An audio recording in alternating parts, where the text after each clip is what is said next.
Oh, hello, and welcome back. This is Sleepy Reader, reading more of Anne of Green Gables. I hope you've had a good day, and I hope you're ready to wind down. If you're not quite ready for bed, go ahead and get your nightly rituals started. I'm going to start reading, and with any luck, you'll be drifting off before I do. So tonight, let's read Chapter 8, Anne's Bringing Up is Begun. For reasons best known to herself, Marilla did not tell Anne that she was to stay at Green Gables until the next afternoon. During the forenoon, she kept the child busy with various tasks and watched over her with a keen eye while she did them. By noon, she had concluded that Anne was smart and obedient, willing to work, and quick to learn. Her most serious shortcoming seemed to be a tendency to fall into daydreams in the middle of a task and forget all about it until such time as she was sharply recalled to earth by a reprimand or a catastrophe. When Anne had finished washing the dinner dishes, she suddenly confronted Marilla with the air and expression of one desperately determined to learn the worst. Her thin little body trembled from head to foot.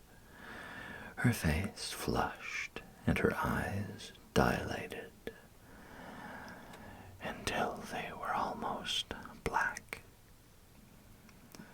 She clasped her hands tightly and said, in an imploring voice, "Oh, please, Miss Cuthbert, won't you tell me if you are going to send me away or not? I've tried to be patient all the morning, but I really feel that I cannot bear not knowing any longer. It's a dreadful feeling. Please tell me." "You haven't scalded the dishcloth in clean hot water, as I told you to do," said Marilla immovably. "Just go and do it before you ask any more questions, Anne." Anne went and attended to the dishcloth. Then she returned to Marilla and fastened imploring eyes on the latter's face. "Well," said Marilla, unable to find any excuse for deferring her explanation longer, "I suppose I might as well tell you. Matthew and I have decided to keep you. That is, if you will try to be a good little girl and show yourself grateful." "Why, child, whatever is the matter?" "I'm crying," said Anne in a tone of bewilderment. "I can't think why. I'm glad as glad can be. Oh, glad doesn't seem the right word at all. I was glad about the white way and the cherry blossoms. But this,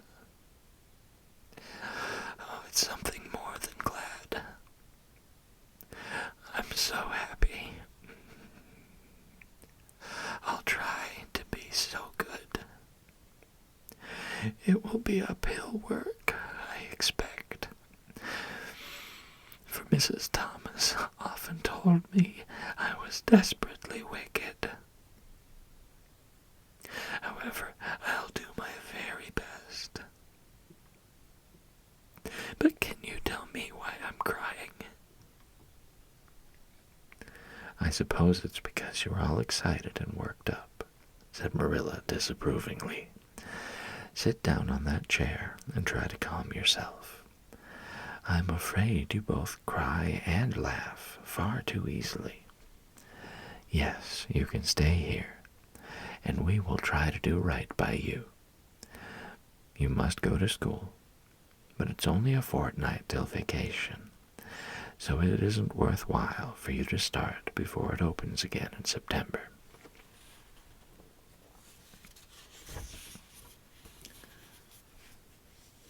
What am I to call you?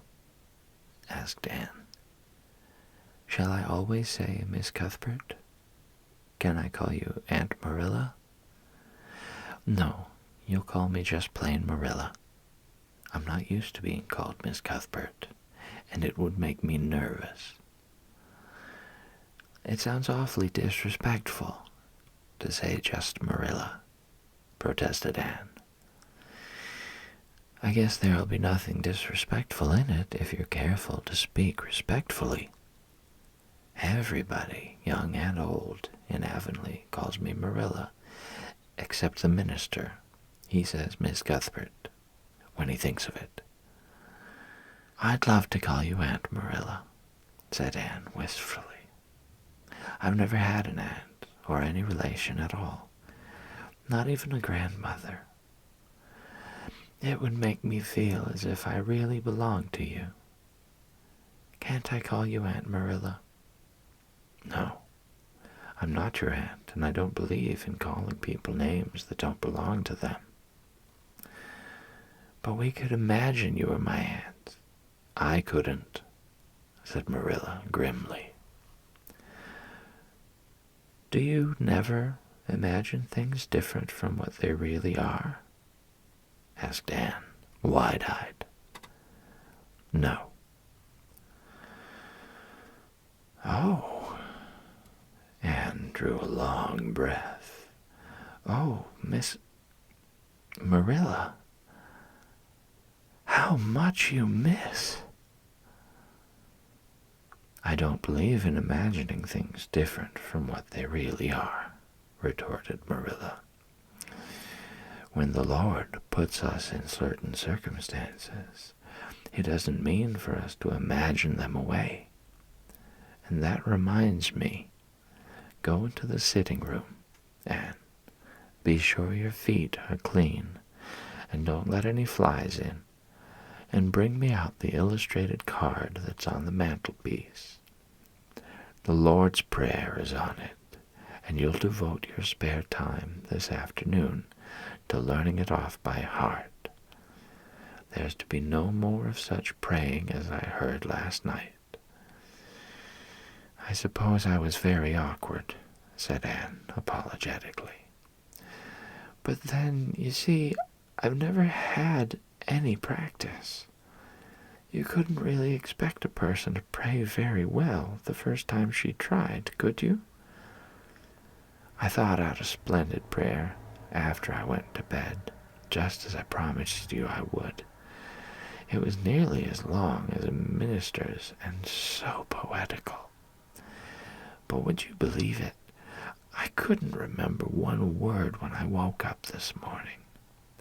And I'm afraid I'll never be able to think out another one as good. Somehow, things never are so good when they're thought out a second time. Have you ever noticed that? Here is something for you to notice, Anne. When I tell you to do a thing, I want you to obey me at once, and not stand stock still and discourse about it. Just you go and do as I bid you. Anne promptly departed for the sitting room across the hall. She failed to return. After waiting 10 minutes, Marilla laid down her knitting.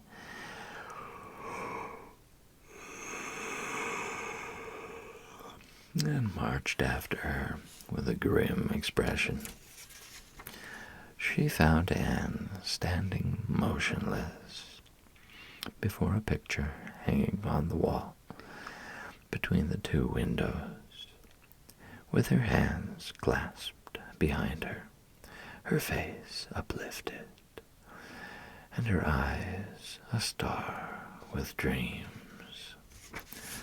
The white and green light strained through apple trees and clustering vines outside fell over the rapt little figure with a half unearthly radiance. "And whatever are you thinking of?" demanded Marilla sharply. Anne came back to earth with a start. "That," she said, pointing to the picture, a rather vivid chromo entitled "Christ Blessing Little Children." "And I was just imagining I was one of them, that I was the little girl in the blue dress, standing off by herself in the corner, as if she didn't belong to anybody like me. She looks lonely and sad, don't you think? I guess she hadn't any father or mother of her own, but she wanted to be blessed too, so she just crept shyly up on the outside of the crowd, hoping nobody would notice her, except him. I'm sure I know just how she felt. Her heart must have beat, and her hands must have got cold, like mine did when I asked you if I could stay. She was afraid he mightn't notice her, but it's likely he did, don't you think? I've been trying to imagine it all out, her edging a little nearer all the time until she was quite close to him. And then he would look at her and put his hand on her hair, and oh, such a thrill of joy would run over her. But I wish the artist hadn't painted him so sorrowful looking. All his pictures are like that, if you've noticed. But I don't believe he could really have looked so sad, or the children would have been afraid of him. "Anne," said Marilla, wondering why she had not broken into this speech long before, "you shouldn't talk that way. It's irreverent. Positively irreverent." Anne's eyes marveled. "Why, I felt just as reverent as could be. I'm sure I didn't mean to be irreverent." "Well, I don't suppose you did, but it doesn't sound right to talk so familiarly about such things. And another thing, Anne, when I send you after something, you're to bring it at once, and not fall into mooning and imagining before pictures. Remember that. Take that card and come right to the kitchen. Now, sit down in the corner and learn that prayer off by heart."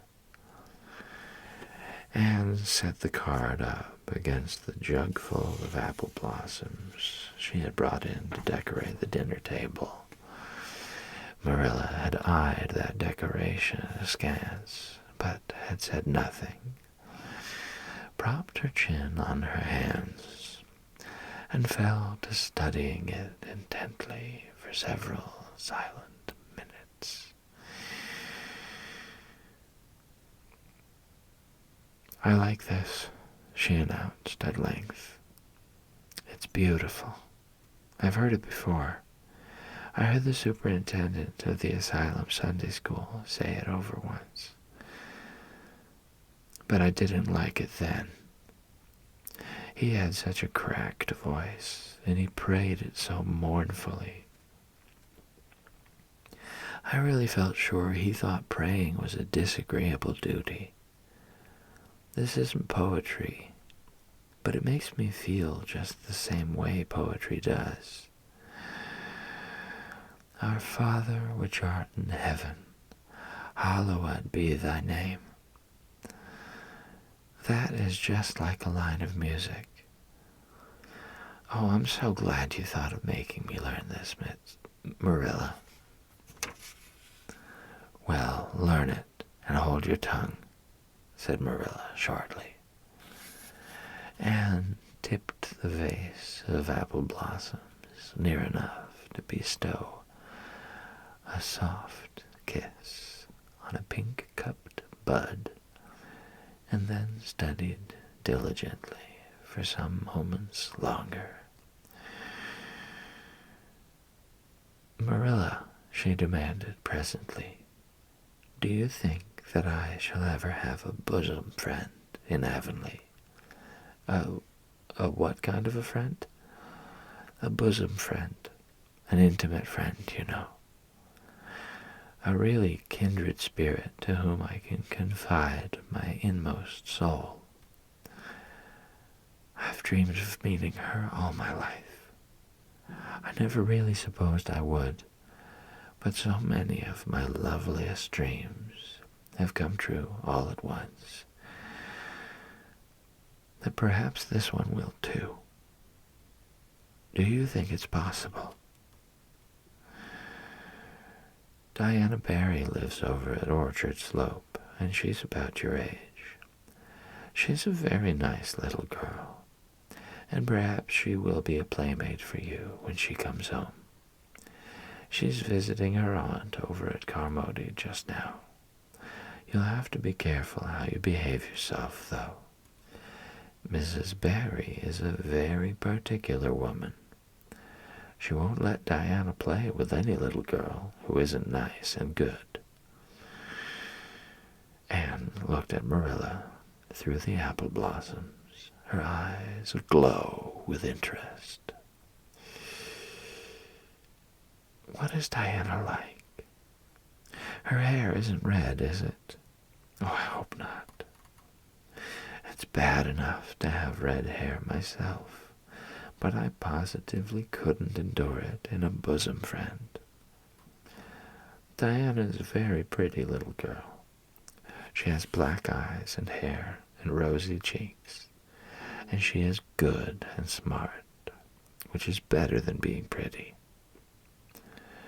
Marilla was as fond of morals as the Duchess in Wonderland, and was firmly convinced that one should be tacked on to every remark made to a child who was being brought up. But Anne waved the moral inconsequently aside and seized only onto the delightful possibilities before it. "Oh, I'm so glad she's pretty. Next to being beautiful oneself, and that's impossible in my case, it would be best to have a beautiful bosom friend. When I lived with Mrs. Thomas, she had a bookcase in her sitting room with glass doors. There weren't any books in it. Mrs. Thomas kept her best china and her preserves there, when she had any preserves to keep. One of the doors was broken. Mr. Thomas smashed it one night when he was slightly intoxicated, but the other was whole, and I used to pretend that my reflection in it was another little girl who lived in it. I called her Katie Maurice, and we were very intimate. I used to talk to her by the hour, especially on Sunday, and tell her everything. Katie was the comfort and consolation of my life. We used to pretend that the bookcase was enchanted, and that if I only knew the spell, I could open the door and step right into the room where Katie Maurice lived, instead of into Mrs. Thomas's shelves of preserves and china. And then Katie Maurice would have taken me by the hand and led me out into a wonderful place of flowers and sunshine and fairies, and we would have lived there happy forever after.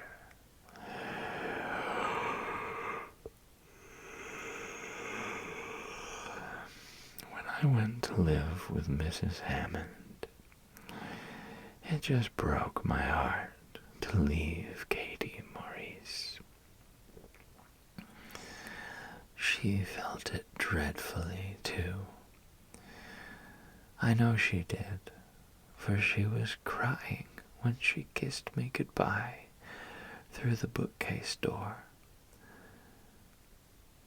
There was no bookcase at Mrs. Hammond's,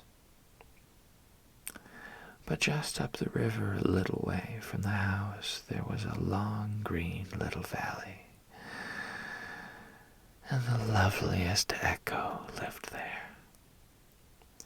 It echoed back every word you said, even if you didn't talk a bit loud. So I imagined that it was a little girl called Violetta, and we were great friends, and I loved her almost as well as I loved Katie Maurice. Not quite, but almost, you know. The night before I went to the asylum, I said goodbye to Violetta, and her goodbye came back to me in such sad tones. I had become so attached to her that I hadn't the heart to imagine a bosom friend at the asylum, even if there had been any scope for imagination there. I think it's just as well there wasn't, said Marilla dryly. I don't approve of such goings-on. You seem to half believe your own imaginations. It will be well for you to have a real live friend to put such nonsense out of your head. But don't let Mrs. Barry hear you talking about your Katie Maurices and your Violettas, or she'll think you tell stories. Oh, I won't. I couldn't talk of them to everybody. Their memories are too sacred for that. But I thought I'd like to have you know about them. Oh, look, here's a big bee just tumbled out of an apple blossom. Just think what a lovely place to live, in an apple blossom. Fancy going to sleep in it when the wind was rocking it. If I wasn't a human girl, I think I'd like to be a bee and live among the flowers. Yesterday you wanted to be a seagull, sniffed Marilla. I think you were very fickle-minded. I told you to learn that prayer and not talk. But it seems impossible for you to stop talking if you've got anybody that will listen to you. So go up to your room and learn it. Oh, I know it pretty nearly all now. All but just the last line. Well, never mind. Do as I tell you. Go to your room and finish learning it well, and stay there until I call you down to help me get tea. Can I take the apple blossoms with me for company? Pleaded Anne. No, you don't want your room cluttered up with flowers. You should have left them on the tree in the first place. I did feel a little that way, too, said Anne. I kind of felt I shouldn't shorten their lovely lives by picking them. I wouldn't want to be picked if I were an apple blossom. But the temptation was irresistible. What do you do when you meet with an irresistible temptation? Anne, did you hear me tell you to go to your room? Anne sighed, retreated to the east gable, and sat down in the chair by the window. There, I know this prayer. I learned that last sentence coming upstairs. Now I'm going to imagine things into this room so that they'll always stay imagined. The floor is covered with a white velvet carpet with pink roses all over it. And there are pink silk curtains at the windows. The walls are hung with gold and silver brocade tapestry. The furniture is mahogany. I never saw any mahogany, but it does sound so luxurious. This is a couch all heaped with gorgeous silken cushions, pink and blue and crimson and gold.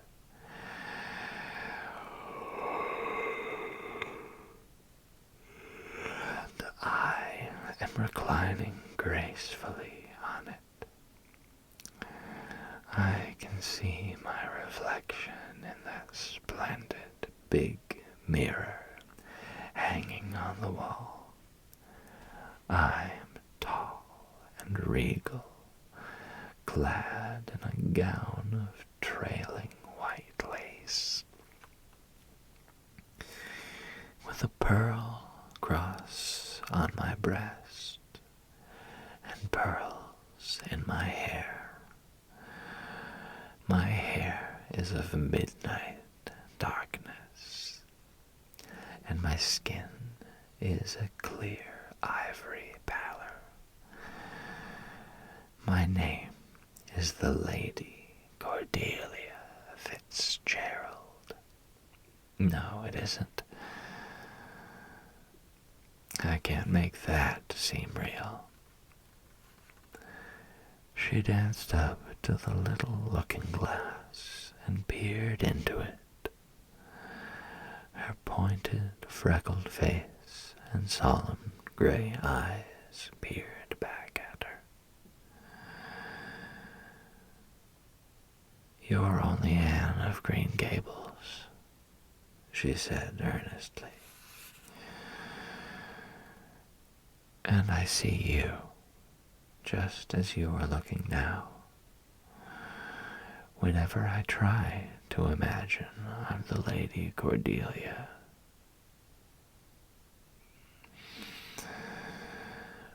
but it's a million times nicer to be Anne of Green Gables than Anne of nowhere in particular. Isn't it?" She bent forward, kissed her reflection affectionately, and betook herself to the open window. "Dear Snow Queen, good afternoon. And good afternoon, dear birches down in the hollow.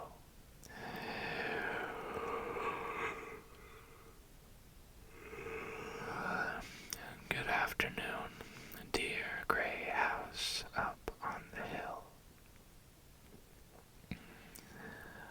I wonder if Diana is to be my bosom friend. I hope she will, and I shall love her very much. But I must never quite forget Katie, Maurice, and Violetta. They would feel so hurt if I did, and I'd hate to hurt anybody's feelings. even little bookcase girls, or little echo girls. I must be careful to remember them and send them a kiss every day. Anne blew a couple of airy kisses from her fingertips past the cherry blossoms, and then, with her chin in her hands, drifted luxuriously out on a sea of daydreams.